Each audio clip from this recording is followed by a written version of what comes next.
their support for His Excellency John Dramani Mahama. It has never happened because in our history, some have contested and broken away to form their own party. Number 2, I pledge to review our party constitution to reflect the new reality of the role of our Council of Elders and our lived experiences.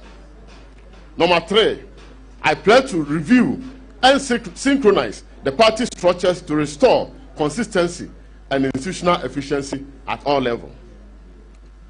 4, to develop a broad management and operational policy framework to guide recurrent challenges that often require resolution at the national and regional levels.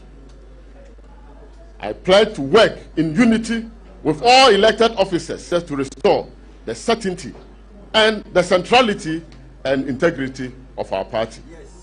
In collaboration with the NDC Professional Forum and under the auspices of the Ghana Institute of Social Democracy, the party school, we pledge to train over 80 polling agents 1 year clear before the 2024 election. And this is the pledge we are making. 80,000. I am saying that we pledge to train over 80,000 party agents 1 year clear before the 2024 elections.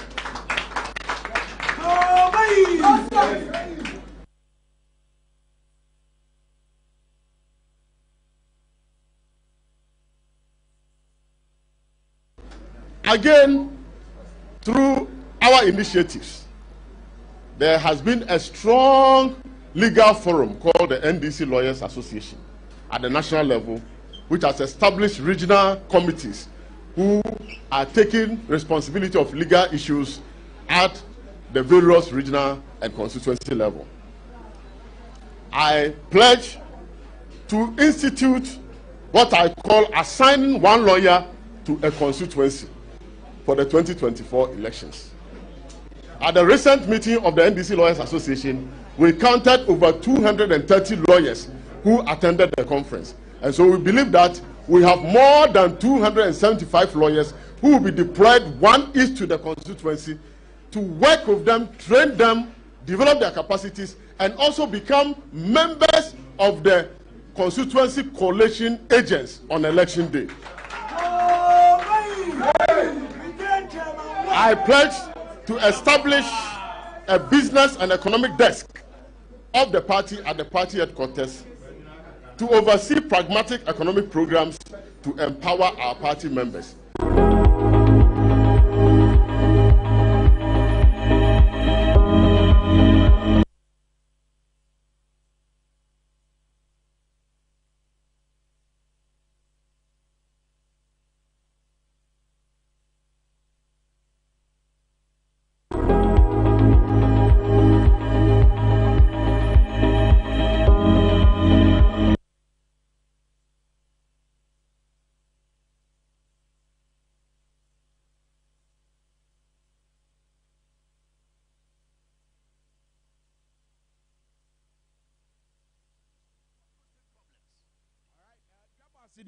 Our power 97.9 and I think so TVXY that the browsers of mine are better than say now to say them D can me kusa me bobo members of parliament in the so will be number mon from Moses and catch on say or mutu can come and say be no more about on your behalf on your based on who interest let's say so on my Ghana sika sama je gudie ye di adwuma hye nsa so won hwe no my Ghana sika sama nya akono no ene wayam yedum pempenso a Obia hunu Ghana no odwane Ghana baba bosia na edwane Ghana de ka me Ghana ma yedum pempenso a ye bobosia de tuaka hwan ene nam no so a saade we yaba etime bo o members of parliament ni di wa bra MP before issue statement say o members of parliament no hwe no man form ho angoje abato na ekoso wo mra se bedwafie go mo eat e hwan kra that's one the graft pay to mo fra no mo gaje say won kom mra se bedwafie goto aba go mo West Richard Jan Mensa Herman lower danger bright recubro friend na kaje say won kom na so bedwafie commended na eguafo Samuel Tamels o de me sure so be ko pap friend no mo friend no me gaje so ntumika twifo etimokwa TD David Von D friend no na kaje so won ko upper danger is Festus Ewa Coffee aba Danger West Daniel ohene daako wabra ye kwa yani na me bobodin no na me bodin no me mo wo peso so dia me se wo ne number frɛ ni sisie se wo frɛ na wanfa ma wo nua bi mfrɛ no. It does not matter what the party is saying. Abedjafo bedi san komono. Or you better for to answer your main conversation, which is on NDC abatwa eba so na what we now what we regional elections after regional executive elections no. Now for pemu nankasa national de no aba after national na pemu angasa so de aba na NDC aye crowd for election 2024. Na akandifo ben sa ena NDC chita for titulu omo mo akwanya so metima to aba no akandifo be sa no mo to aba emomo eno ne nkomo a ye ba be the Chris Dugan, a member of the NDC communications team. Paul Opata Brady, a member of the NDC. What the ones was a deputy general secretary ma NDC Amanyo Kono. Rashid Isa as a member of the NDC. Omunyina aba ewo eye dwabaso power 97.9. Mamo makwaba na fe yemfa nkomotwetwe ne sise so. Ebusu afo me makwaba marching so. Rashid ya wobe ure fia wasre sa Rashid adai kwa me enye easy na de o memo ye wansre anye wu na be ekom de na wosre no na se contractors depression ekom na se hu nte se wosre ena me wi aba kakra fri ofori ata honom soso won se sino si twantro no oba no the bible quotations se fa ho nte ba ne sa won se ne hu de wona ko eno ni atade fita ye so wi ana pikadeli atade it me ba ne me se me sre be a me shega na fuo nkran se ne esi kom na nye hu. That's right. Omani mo edin se ne aba omi aka ho bogchocho ansa ne yewuro no no enso ye wa rehwemu se NDC our track record into 2020 nyame ebema nkunimdi aba na ya ba beji Ghana fu efrem kwaso mo biggest header ene mabato na mo ba beto no ene emunsam ye ba so but Paul onso me mo akwa aba na te say yeah me just so be I fine from to say I mean so far now grab na me nti udin daw. That is correct. What free you know about that? You know. What penny? And so we shall sit down with free what penny. You see, and the Obia Betimia frame the underdog. Party no so and there are so many people at all the levels. The needed competence. Betimia anything at any level of the party. The structure no very thin and no Obian Timirim. You know, and senior, you're centralizing most of your activities. No, if you cannot get to the top, then you're not known. But there is every opportunity to get known, like what we have now. Yeah. In politics, there isn't the platform for advertisement, so to speak. Like we advertise products. We say what our products be. You know, Dr. That is the point. That is the point I'm trying to make. The only opportunity I will say, Obibe. And I say a feel of is campaign. All right. Okay. You remember so not your head said yeah and also is it here. But answer on a quick one. Mama akasa tew ewo MPP Amanyo Kono sha omo sure omo mrashe bedwafo no say he no man fa omo ho anje abato na ebe koso efa owura kenoforiata ho omo ede Ghana fo adwen asi eye bra na mahama ye mampanyin no na omo so frɛ sɛ ye mpam kenofo eye setekpe no bra no mo frɛ sɛ ye mpam setekpe no mo so bubu nua egu masum. Is there a difference between that time no and nebre ya na anasa ni nyina ye pe eno so your question is bia mebusa mo enti mo nwenwen Steve no job training to say the kan no den sa nyuma ntete e bre Ghana for o se bra na me nche o se de esi enwa afuo se de esi yen nsuo nam se de esi eye emire afuo o se bra na me nche banana ice cream kwadu se ye de eye ice cream and afen so kwadu aye de to pa no o se bra ne 3 deposit watch now portable biogas watch now bar soap watch now after wash watch now powdered soap watch now biodigester watch now brown sugar watch now yogurt bra na Steve Nell watch now our Delcom SHS adenta barrier memen that way ni na watching 19th November 2022 ukra on 300 Ghana cedis betra fa kato kaso na kwaje sansa no nyuma ntete we na so bede ho eba osika sam ho kai say adwuma wo ye no nya no nkwa na betimi ahwe abusua no ma adwuma bi nso wo side said be ya eno so bebo 300 Ghana cedis for number C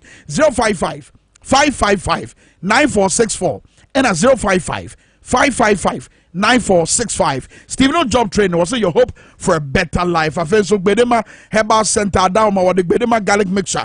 Abadrama so no onasi atata wa wonante kakra bia no abre akoma yade stroke wa wo so wo fu aye totwe aye dohwe kakraka aye pafu srade ne doso wo di aye Bedema garlic mixture obeboa na sa no ma we nyina afro so fichikomo how nedro aye Bedema garlic mixture etufo betma frɛ 0272 4222 42 and 0248 288788. Oko Kaishi Drug Lane on Sabeka Biato Ewo, a yet Tenatet Herbal Center, and a King's Walk Herbal, and a Hallows Herbal. Accra near Sharman, and Nasa Sharman, a Ekus Pharmacy, Widema Pharmacy, and a Larry and Larry Pharmacy. Kareshi Kaswa, a tribe of Judah, and a first chemical shops are who do work and Yanabo, Ubenya, a Yek Bedema, Enrabi, Ato. Sabre, Yamra. Na yense enkomo twetwe no ase kai se dwumadi e wo kan be wo hwe wo YouTuber XYZ broadcasting like the page subscribe button of Fakeza no boss se podwe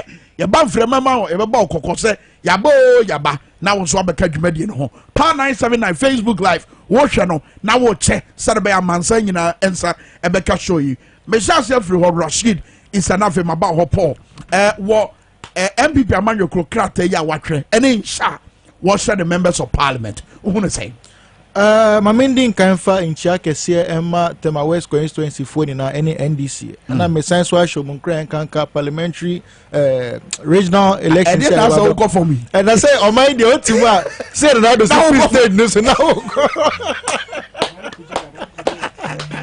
Pejam and yes side ye mana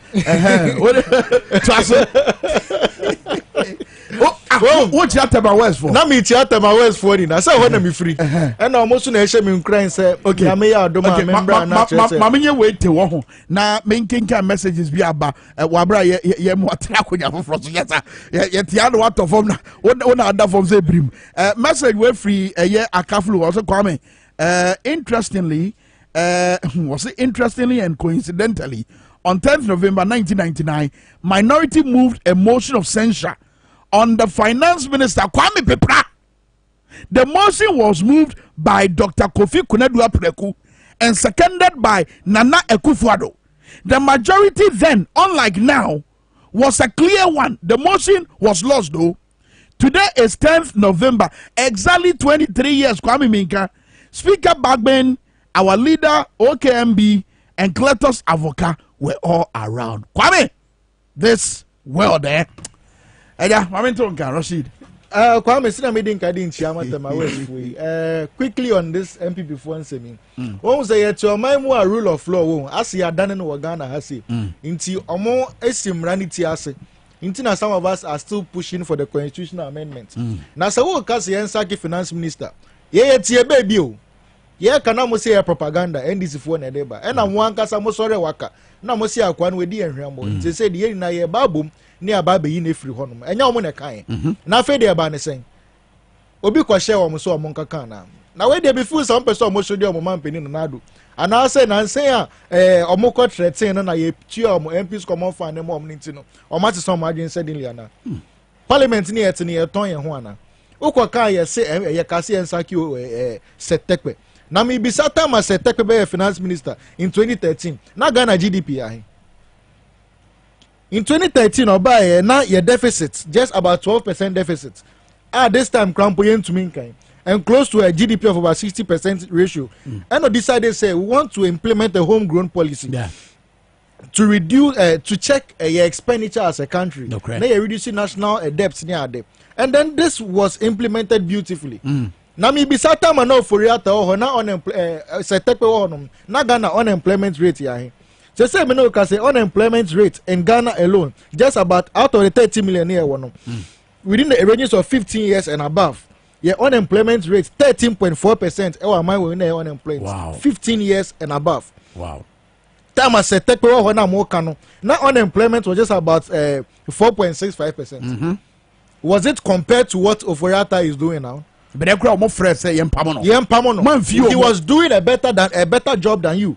And I can see a cut down after 2016 or you be able to elections so now jumping to about 5.3. By 2017, John Mama promised him, and unemployment rate because of massive employment or the Beshemu, yeah, employing nurses and doctors for a few Cuban Yabano. Now drop it to a whooping 4.46. But then so Nanato who say take a boy Juma okay MPP statement and I watch I say one on the any more negotiation with IMF. We here no we need through a bad drink. What I say Omobe implemented free senior high school.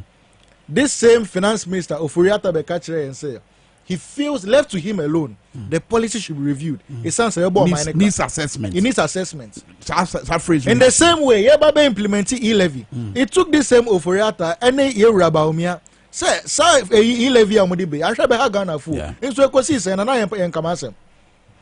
Omo koso eko implement here. But it has reached a point they will say nipa ye appoint you omo be yedwuma. They have lost control over their duties.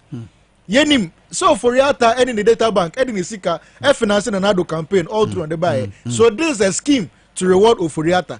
Intend the man akwenya no ndi Ghana ska no boy abro. Na me no ka say primary school teachers egufie. Esanse abandi omoko ntumuntua. Say school nkwala na di akwani aba wo lorry kwemu. But also GS boss ya fana almost pay. So me person me try say the people we have appointed into institutions no have lost control. In China, one aspect. Se si amoka se for me and Sakini. More parliament for the etua mo MPs common fund. Na ye ordinary Ghanaians no way. Se me no tia say Gary one artist I see a crack Gary fra bridge. Yeah. Toothpick a di yesim. Yeah. Shendi e try and we share okrum has. Ye crack toothpick. Me come try say am bobo di entuo for yata ne MPP free grow emu. Enche container baba port o. But what can say na nsuo ne wo. What can say do say ye can offer at free wa and normal bo beba for. A process. A process. Me was security man wo me fie. Me san so wo house boy. Na say nyoma ira e na start free. Me start security man na say nya me say house boy na ye na me de ono so ato. E bia na omobom. Into a process. Say see aye be start elections there say Ghana for who say about 1 million but we want to leave a mark. Is it that Nana was incompetent or his appointees were super incompetent? Interesting. First, you mama instead of being bre and discussing NDC internal elections. Paul, mama from Paul Opata, a year Brady, a member of the NDC, also hopefully so person deputy general secretary. Emma NDC Amanyukun. What near MPP Amanyuku atre ashe ama omo members of parliament.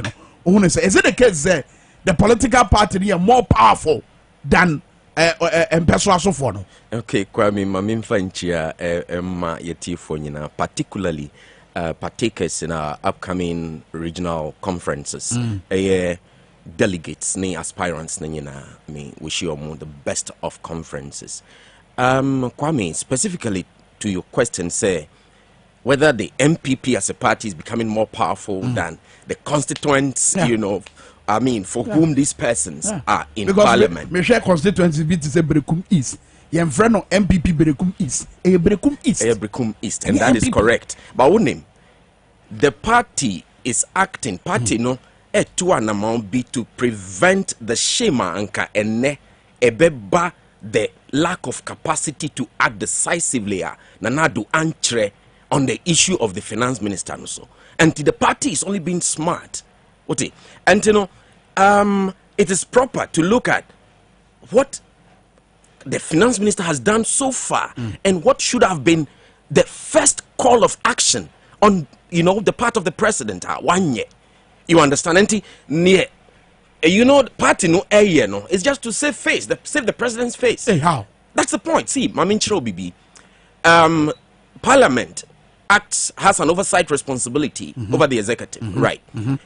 Parliament also validates or invalidates proposals, nominee proposals from the executive. The same parliament and by principle, no, today we can say the Ghanaian parliament has decided against Ken Ofori-Atta because initially it was just the minority. That's right. But then we had the majority of the majority side. First day over 90. Yes. And later, that was the initial thing. Yeah. The majority of the majority side are deciding against the finance minister. Then subsequently, we had the majority leader saying say omunyina can boom say acting and requesting for the removal of the finance minister. And in principle, no, today the Parliament of Ghana is not in favor of the retention of his duties as the finance minister. You understand? And you know, the MPP as a party can perceive shame coming onto the president for his lack of capacity. Yes, and they are whipping their parliamentarians in line. Wow. That's all that's happening. At wine essence. See, let me give you some understanding of what Kasiebo has done. There is the illegality, there is the mischief, and then there is the lack of competence. Hey, what about mischief? Okay, so let me help you understand this. See, deceitful accounting is scandalous, it's illegal. Would the liabilities SCSC, Senebeya, you can borrow more or evade tax. These things are criminal activities. We are ordinary business. Now we are Yoko Beba. You know, Yoko will come after you. And you know, the finance minister, having done this, has already engaged in illegalities. Now we come to the mischief. See, it is ordinary knowledge. Say, if you are a finance person, when them say no entity, including countries, but Temianya, all the cash they need for all of their needs. And that is why you budget. Budget, say, you are planning against your projected earnings. And I say, budgetina, say, critical expenditure, no. Bro, what you project to have, then you borrow to provide for the deficit. You borrow to provide for the deficit. And you know, ideally, no, say, Pebosia, as an entity, let me also give you some understanding. Say, the nation state orientation has evolved over time. There was that time that a nation state existed for the purposes of conquest. There was also that time that a nation state existed for the purposes of the unity of the state. But today, the nation state exists for the purposes of business, economics. That is why we have rating agencies, which country is doing well, which country is not doing well, because the international system is integrated, so much integrated such that the misbehavior of one country economically, can affect many other countries. Just as we are seeing in Russia and Ukraine, it is true that these two countries occur in the value chain, in the supply chain of many products. Say, if they should come under certain pressure, they should behave in a certain way to affect. In the same way, every country is either a market or a source of raw material for other countries. And you know, Ghana must behave as such. And so let me go to that point. If Kasiebo, as the manager of our market, our business, that's all deputy. No, you see, our economic management team. You see, no, you see, and our swafo specifically, the constitution provides for a finance minister and allots a set of responsibilities for the finance minister. Those those responsibilities are not allotted to the head of economic management team. Wow. That is why Kasiebo single-handedly, could be singled out for that culpability. And then so there was that issue of mischief. You are borrowing not to provide for our critical expenditure, but you are borrowing to satisfy your gluttony. A government that is consuming more than they should. Especially if you understand the nature of when the MPP was coming into government, they talked about the nature of our economy, the structure of our economy, the fundamentals, and all of those things. If you'd understood it then, what changed now? So that 6 years on in your leadership, any change to the structural difficulties of our economy, and on the heel of that, you are borrowing to see. Last year, the government, even just at the end of the third quarter, had consumed more than the budget allowed them to for goods and services. Okay. Mamusa question answer your main topic. Yeah. Say MPC bo mumusio na omuti omo party ya. E dey na mpeso aso for ne say na mpeso aso for no omo mfa asem no omo nya omo nto na omo mbey. Kwame. Every Ghanaian at this point ehwehwe ade baako. Say there will be a change in this ungodly trajectory of the economy, And me, I can tell you for a fact, say many of these MPs will go down in the next election. Say party directive, a lot of them will go down. You understand? And it's not some joke. You know, and you know, it always just care for one party. So. Oh yes, they can do that. That is what actually grows our democracy. Okay. What you say? Okay. I mean, the parliament as an institution is recognized by by a constitution to behave in a certain direction. So, and it will be in our collective best interest. Say, your parliamentarians on the MPP side, will act more for the interest of the state than to act in the sectional interest of their party. Well, so what do you mama na menka this year say Orapo Opata Bradina attending Cafe so Rashid Isa a member of the NDC on also Ewa Hase Enchebi Abete Chris Dugan can member of the NDC communications team. Your main conversation NDC about one esu by Nantie Kasa anamontu by na delegates nenhwe wabra obokwa agoto aba na wotwe wie na fe so bigger one na edel me national elections already. Elvis a free anchor a wo hwe anim so person ye general secretary ma party no wa filing nomination me say yeah national chairman of Sampofo between the shots na to so national chairman of Sampofo ono so na there ya ono so e filing nomination eche amanfo nia say omo koso etai na chi wa bato kwa mu a nia obeye ediama eye NDC amanyuko no sansuna we election powerhouse authoritatively you better aka just Margaret and say aka Mago ono so dia sin ani so person ye national women's organizer no da ya ono so eco filing nomination and so kire ne bobre kire nia wonya obeyama eye NDC echitafo wabra omukọ manim ewo eye abato nim ne ombetima ye serebe NDC betimi edi nkurimete mago mfonyi no ene da so betimi ne ofoso ampofo de ne de aka no so ato so ba uguso awutie dwabo ase ewo power 97.9 Ruta natural product Ruta mixture madede fever dra make am for the amount Ruta Titanic time for the dra make am for the amount Ruta life yankwansu nkwadro ebo ama hoden abetena wapom serebe apomden no ebetimi akọ nanim ebe yi feeling kawa bi a wo moja nim so every was said about obede ho and to forbid my friend Ruta natural product I was 0244 503 443 0244 503 443 pharmacy chemical and a herbal shops ahodo nyina bowura ma sabekabi ato afei ma memra abedwafo na yen koma twetwe ne mfa hyehyɛ so NDC internal elections ɛdeɛn ɛna delegates no ɛhwɛ Chris Dugan akɔ abamache mejoso one may say first part no ba menya kabe kan tew na feel me sure so oba no anu kika adio so me fire omo MPP amanyo ko sha omo share omo members of parliament say abato na mo NDC for mo person mo de mischievous ekwan so efa so scatter aban no hwe no mo afo mo ho anjim sa no mo kan yemem west so mo play mischief person mo ha aban no mami chet ko ko sisi e pam ten they are acting on bad feet. Is amo Yes. wow. Or more acting on bad feet, and they are undermining, the feelings, height of disrespect to Omo constituency or Omo, and this we are MPP ni na utie me, no what Draboso, who are Bantima, who are Tatale Sangule, who are Pandai, Subin, who are Subia, such a from plains, AC Fulcrum, yes, 17. Any Jason Kodia, any President Akufo-Addo, any na pam for say, Muhu here, Munim near Muye. Muhu here, Moy and Tumagu, ya do prepare into Magu, the old people there, who we are and say, and find you be to go.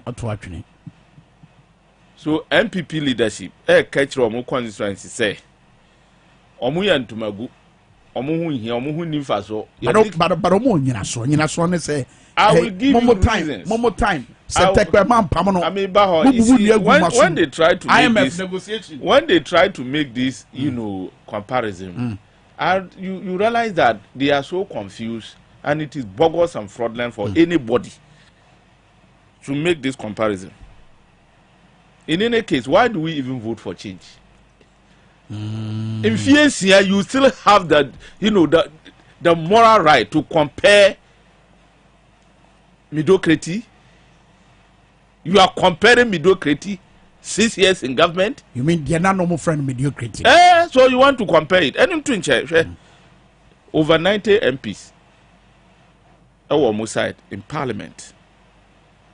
Almost say president he should take Kenufurata out of his responsibility enu omu na eka omu conference no omu chitafo aka kire omu say finance minister mbo number how na babresa omu wom nyina efro no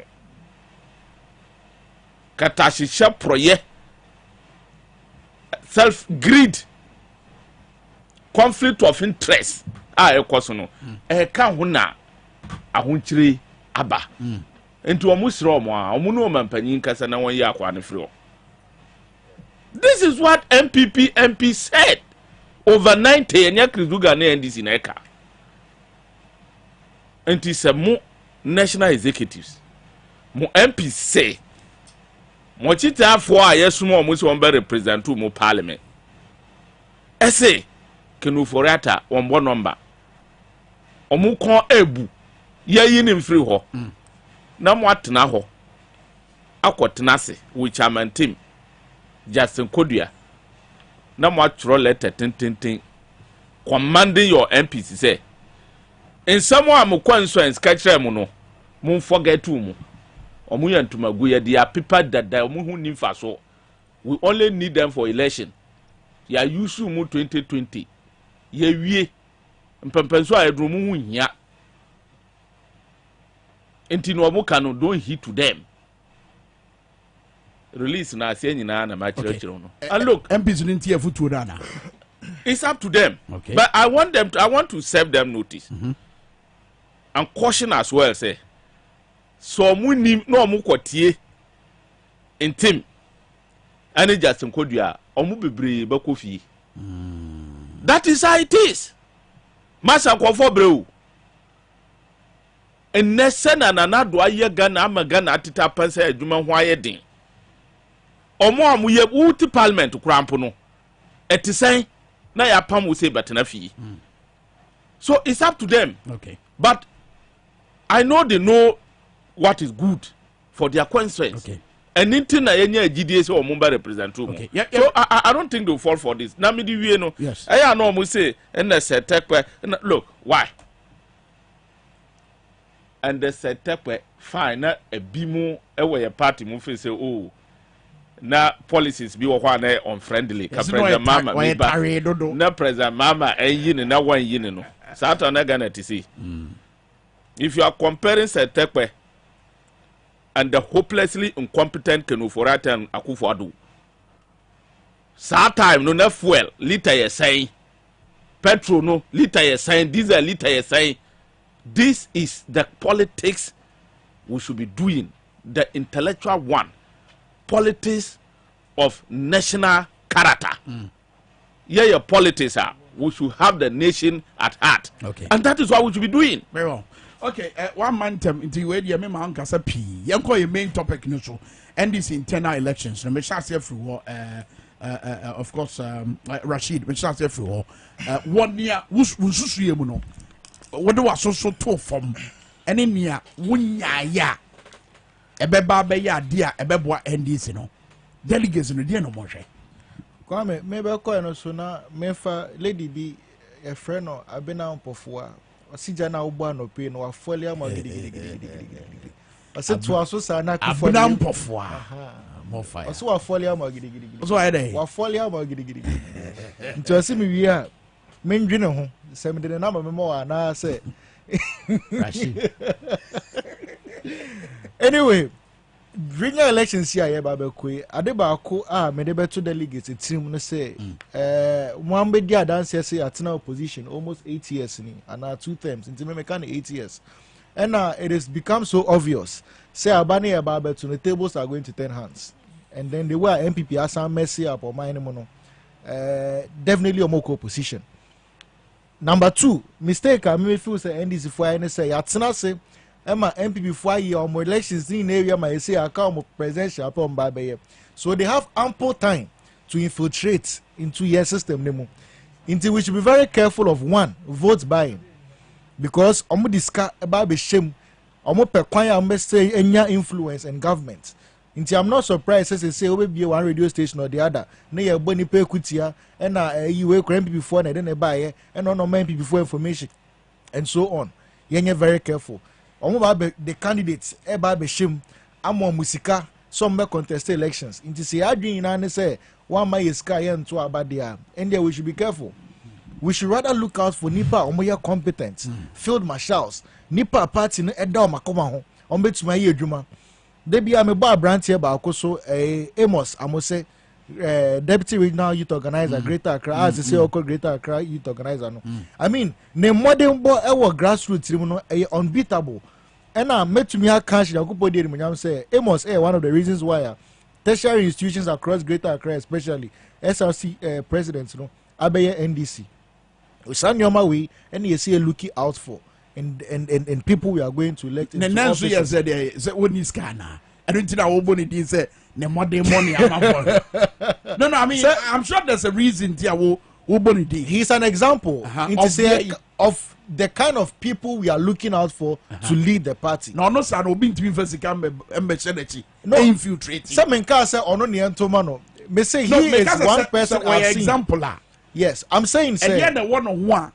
Obi betime agye them say ono sa no obi antimi mfasika embehye na infiltrate te say de wusuro say betime si Kwame ye mema mienu ne ye me ka say Amos obi disi about 4 times go 2 confo me busa questions me ka say Amos obi disi ga go tanachi ye mema mienu ne ye se oba ba akope ba ko eni abre pa so opo ba na onyobe ware no ba ko so se bi opesu oti aso ba ko no woko se wo ye oba na se wo to ho as wo delegate now we share mema mienu na eba no modern bo no ne commitment level a omode ba no for you know omuni na be chiriska but utimi hu say beyond sika na ye che no one has the party at heart. How would you be able to tell baby a sika free? I mean we have been delegates for so many years. What you say inti se me bana se minkita strong message and I say a very shallow message and then my focus or my message is that me will scan is say see yes they are in a country so I've prepared I have the money to run. It's a question mark. Yen share beyond. Say constituency the people now the way CHS can I don't know some even go beyond the regional and then national elections. Who monitor it becomes suspicious. Yeah. Now quite send your mind when I can do different. In 2 years papa alaji scenario I mean meeting check seman eka and say we should look I mean delegates should think wiser. Na sikani free all of only message you I feel the discover into your baby you make sure say man will scam didi what is happening. But if you have someone who is dedicated to work, I mean, it goes beyond. I normal say every delegates they are with TNT because I mean, one damn payroll so one was sacrifice on one hour baby year juma. It's any panebana so born home there, and I keep mentioning Amos because I've monitored him for quite some time now. On sure I am down for, but me share the money because tertiary elections to me the and then they were Osiba putting the youth together, encouraging them. Making sure certain is becoming very vibrant on campuses. Now me nimpoda so about the contest regional elections. So when I saw it, I said this guy is committed. I can decide to invest my money in him, but he won't come and make the money the subject. He has a track record and he has a message. Okay, all right. Mami, you know, so you put papa. Mami for Paul Somren Paul. Near delegates and share. Kwame Midasi. I am say a brain nature named before we here. It is time that determines what sort of leaders you need. And after 30 years of experimenting democracy in this country. Yes, experimenting. Yes. This is what the academics and the neutrals are saying. Almost say the democratic conduct has been good, but the development product has not been as good. What it means is that, and then if you look beyond that to the specific issues of the economy, being in this sort of mess, then you only ask yourself what sort of persons or how must the NDC look like into 2024, and what sort of persons would we need leading the party into 2024? Because you see, we have the needs of managing the elections well, so we can win. That need is critical because you can, I mean, have all the nice ideas for all the country cares. If you cannot win elections, you don't come to manage the economy. Yeah. So yeah, you can. What ideas come on, you can make all the gymnastics about what the economy has become like if you don't get to win elections. And our our elections management capacity must be one of the reasons we look carefully at whom we are putting there. It's not just about massing up the votes, so it's about managing what we have massed up.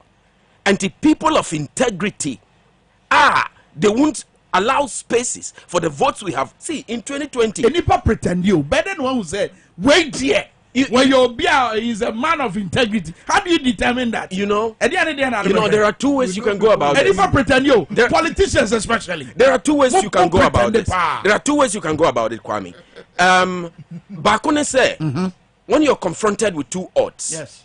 In this case, whom between the two can I trust with our votes? There is one who has already demonstrated, say, I can have engagements with some big people of the NPP. Especially on the eve of declaration. You know, these are not good signs. It doesn't show caution. It doesn't show a sense of caution on your mind regarding the times. And you know, if you have someone like that, and then someone you've not known before, at least you have had evidence of this one, you have not had evidence of this one, and so this is a situation of two odds.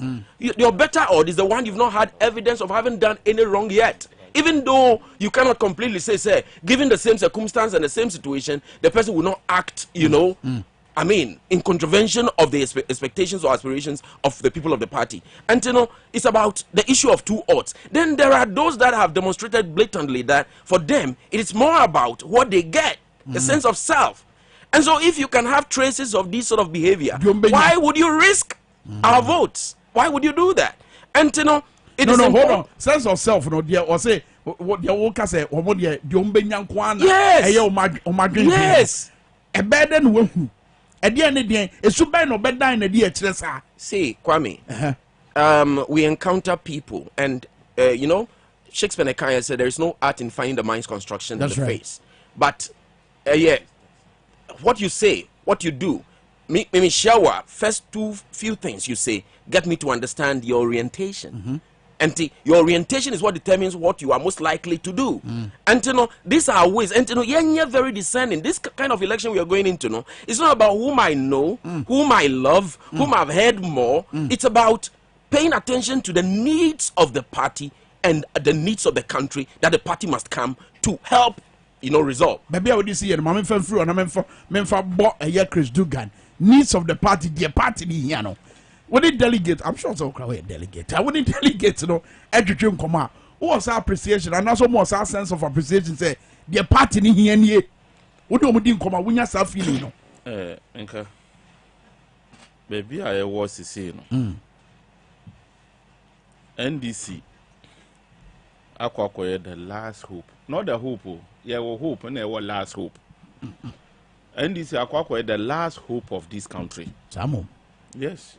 Wow, that's right. The only political party Ghana Ninda Soa Yababa former bang Ghana Afrin Kwasumu.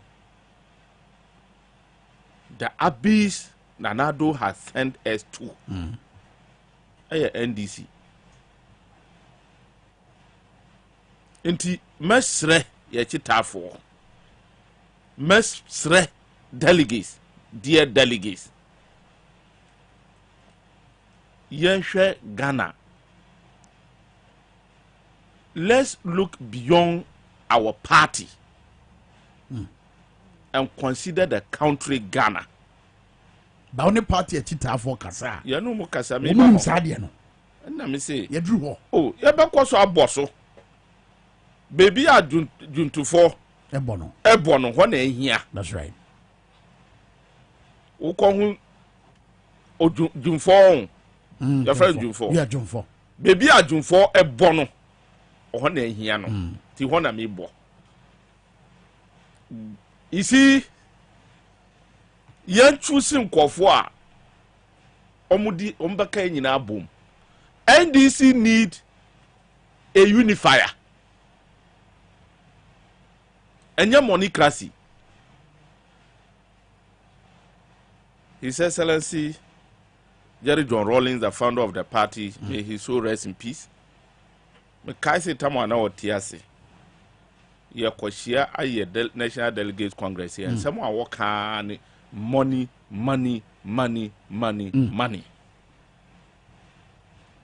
NDC, that is not the foundation of our great party. The most delegation, no say. Yencho bia obetma ye juma. Obia obetma kudin obi a obeka nyina bom from the branch baby a action wo constituency region to national masre anya basika ememu aye den yakofo ado adawuruma Ghana fo nyina etwa adwo kwada nda na wuti ho na obi de disika pafu ede ba bi so ho se sika no free hin scan free hin but then you who sade way na me that is why we are saying that we say etaisi ade nti na ya na ye disika be fra no ma bi say ya nti na ye bo ho kokko etaisi de a bebi a ye duru no emunye ye gina okune anu ebia na etaisi kura na agro bi na ye di 2024 de ye nkodi agro. Let us elect competent people who understand the party better than we. Why we are delegate no be bagina wanim eka say to abama me ye chairman me ye secretary me ye organizer me ye sia na no kasa no wo ba ho say we no bibi na wo post na wo keke aduma no want me here. Let me give you typical example. Me de me hu ye example. I'm other, comrades. 2016 Krampua. 2008. President Kufo free so Akufo do buy out the Baumia Kano. The first time ye Baumia running meet. The first day of giving his political speech. Because it's out of me child or secondary school. Me do staff command room and catch my colleagues say, "Akwa we are edina bano. We are post conscious on one number. Masama okaro. Fi ni trimu. Campaign awo ye ni na no kasa. Say no hu put say Christmas cake. One oba say you post no pe. Would they check about me as at or Kasa wopo? Akufo Kasa ni ti ekoba ni shaking like a Christmas cake. And your post. Fini ho. Utie about me Kasa na utie your mama Kasa. Look, sub your mama ko sia crowd. Ana NDC 4 ewo constituency police station no mu Kasa recordo. Na ba me ko sia recordo. Wudidi wi a wokoda mpaso nko ano bone menu nyina na ntie wutie wi a wobahum bebi anyansa wo wobahum bebi anyansa wo wobahum se nwura nie abomu nie ye ba ye topic no so patches say anti na mi kire ni se NDC 4 maye NDC kachi delegates mo bimba to wadwen look beyond NDC. And call for Muba Baba President Mama. Amayaji to me. Every MPP for some. Okay. As I speak to you, Ghana for do I ready say. Bidi pa bebre wo ho a mi ka ho dodo a omu penis anu mi ka ho say. Ebeye kura mpo aka na ye 31st January 2023 china no ya grow 2024 mo a ya betu omo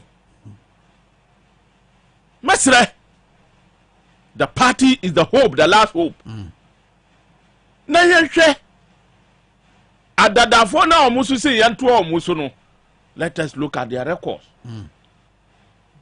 Omu badi ya so 4 years yi ade na omu ye e na me pese ye ba ho na fe yehwe issues ben ena amanfo begina so e de ato aba ye gina regional elections say next time ye chia ne ye kasafa national ho ane ya kasafa issues ben ena amanfo begina so e de ato aba but answer na no mame mo ye omo tie chi aba so teach you logics about tea kenyo mo kenia logics about tea was we fu no I kese we yema team ayem team sa tea wonoma enye tea bi akwa we ye tea a eboa mo apomo den nsem no ekwa nanim se we yema team we obi a utimi kotra ya ne so ya ne bebrebe ya baomia ese wo masisi wo kotra ba ko so na wo de utimi chima so hwema mesrew Logis herbal tea ene betimi aboa and afin so srade abedoso wo funim enam senti wo fu akese wo de Logis herbal tea mesrew Logis herbal center wo Santa Maria ko wa nsabeka biato okay she draglin bowura mu benya biato ho Kings Walk Herbal Didi Herbal and a Little George Health Shop Tema Community 5 PV Bay roundabout in Njemu hwa asaba de Ekus Pharmacy etufo betuma frɛ 0558 668 157 0558 668 157 Logis Herbal tea no mama CD say CD ointment no ne wo to ntia ye to ntia nansa pepepe baby ye wo ye bia wo di twitwi a o yaw no ebeti akọ na CD capsules no eye immune booster eboa ebeye bambo bi wo wapom emwa pom densam ekonanim okola shabi Shalom Sport Community 19 Junction Mobile Community 19 Junction I want a CD Herbal Center ewo okaichi dragle bowuram ubenya mama CD noebi ato Adenta Pharmacy and a face of Temadi Little George Medina Randy Pharmacy Kofodia Air Gapson Pharmacy and to format my 0209 682 836 and a 0505 767 425 where CD Herbal Center Omundrono and I make come for Eddie Amount prostate TD no prostate and a fit prostate once and seminal obey fit to bet medicine kunima and your prostate fit Dr. Solak and a dear bedroom so your body Samaranesa Jones Boko Bema Jones are not Danny Lionel Messi and Danny Cristiano Ronaldo ne dadano Johnson on your normal and I would Johnson ne biakem wo ha na say o box and be so good mesrel what the aye prostate fit capsules ababo amwa Johnson Boko Bema oba puma apem ye amani jaba fia Zebman capsules panyan wobete dene Solak mesan so ebebo ama obasima ntidene to atwa timititi anu ani aye de he mesrew ensem fata obasima ensem fata kra wode pua ene ensenza ni kurekuro ahodo etutu wo no mesa wonya Solak mesha ebetimi edi wakagina mu Jeff Herbal Shop obowure ma nsabeka biato and afen so Herbal Shops ahodo any pharmaceutical shops ahodo e wo gane nyina obowure ma nsabeka biato Solak Natural Clinic from more 0245 616 028 0245 616 028 afen finally answer na yedin komo no beba na wie yakay yesima be ensia ye ni dwuma we issues bay and a delegates enyina so no mo fan toaba ana at the regional level no say elections there are issues be ahun yan Chris Mabauso but my main call Rashid antonka kwame issues three there also because a institution definitely ebebem and ono so no yeba ya ma wakwanya ma odi ye adwuma nti ansa na about ofrobedo ne edin ken hu enipa na abani bi modembo ebi human relation crampo no a problem utimi share human relation utimi share regional national executive na as a sebe ye de etia e na asra ho na wo ben no wow ye party ma untua meka ayo odona mo party na mde adwuma ma nti that's one thing I see you looking out for senior nipa ACB relate many bemaka say we want unity amongst ourselves nti if you about beje position now we need people that can keep bringing people close to us say what they be poster ekobo e bia otema wester mp before you never be a campaign am make come chero because I have a way of bringing them together I don't know just say mp before tawachia o dey say party because I have a title say come on say who MPP na mfo bebre I say no chale the guy dey what them appeal inside bia me ko bia because there's something called political maturity the fact that we are in different political parties does not mean we are enemies any ye share and why him say you to me edim komo but if no kwere da ho dia e be ka kire me obi Rashid nim say ye tun say didi kwere na say nya me ka kire say abane de enye I mean we should look out for these things and you said about 20 room na critical elections so 2020 no communal labor nti ese enye nipo betumi atwe people on board yetumi ayedwuma no say enye kasa nko akasa ye mframa what you say nti senya nipa no wosi ye nadwuma if operi election ultimu say even as a general secretary or born home modern he has up to date with minutes near a day or involved with the grassroots let's look out for these things me and ceremonial leaders or betina so keke sese bi organizer into eno ano no na say election time so anu asori abere na constituency so oba be re election yempe bi yempe cha wa betena na konwum se general secretary deputy na afu so anya ade a se si era Peter Boamotuko no okosuri na se eba be fa minia be me na ono akoteki over yes Paul na ehu se Paul ne modembo senior si elaborate party ne ho niama e wo radio ni TV so no senior si boy MPP echi ne article say no we obetumi aboan ya yentu abane farmer Paul no me deputy general secretary nti yembie ye ni as delegates ye hu ni Paul betu adwuma ye be hu all right ndi ye ne be kire all right very well Paul mama tonka ye monitor to na akasema be nai me da say me say two very important things. Bakone, the energy level are nipa no ewo because see the energy for action will be very required in 2024. I was say we a regional organizer. You should be able to, reach everywhere in your region, before and during elections. And people should pay attention to individuals or move tread that level of energy required for. And the other bit is people management skills. So after branch elections, constituency elections, even the regional elections, there are going to be fallouts. There are going to be petty disputes. In Krofua, Omubewa region, they should be able to deal with these issues and restore harmony and order onto the structure. We would remain united into 2024 because you see we lose elections more because we are not seeing the same direction and not because Obi etu yendru. You understand? And so we should pay attention to those two things. May that's Paul. Chris, Mentonka. Issues. Menka, I urge aspirants to do a very clean campaign. Very clean campaign. No personal attacks. Yaman kofon hu ne ba be. Na menu ya neka waka human relation delegates musumu hwe yantu aba ma obi manemba ya akate akate yantu aba ma obi oba ya akate abatena yeso te se akate te kokoso sana ye ya yantu aba ma nanadu obatena Ghana for te se akate pamkerov kena was one pam no my yes a mistake. Apart from that, to be honest with you, ebi muso I overstay in some regions. Greater Accra can. Some people have overstayed. No. That's what born home. And I mean, me say Ebimo have overstayed. Yanshwe and also. Apart from that, Yanshwe,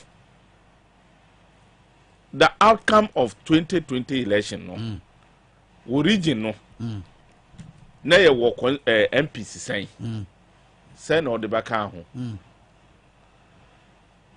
And no, into one. The cattle, the time also. Ye what traditional seats be a region be amo.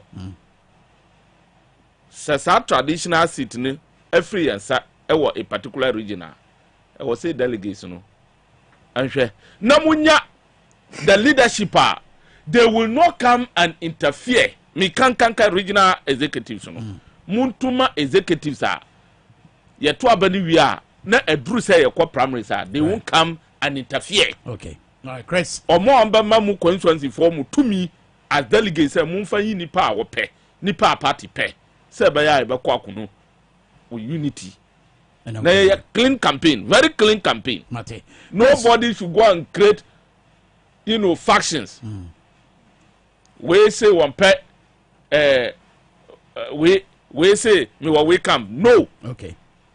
We don't want that. Monocracy, no. Mate, what you can make is a point. Remember, as Chris Dugan, a member of the communications team, NDC, Amanyo Kono time also. And I feel so. Paul Opata Brade, a member of the NDC also, and also a person who said Deputy General Secretary, Emma NDC, Amanyo Kono time this one also. And I feel so. Rashid Issa, also member of the NDC. Abushafo, I am the Besi.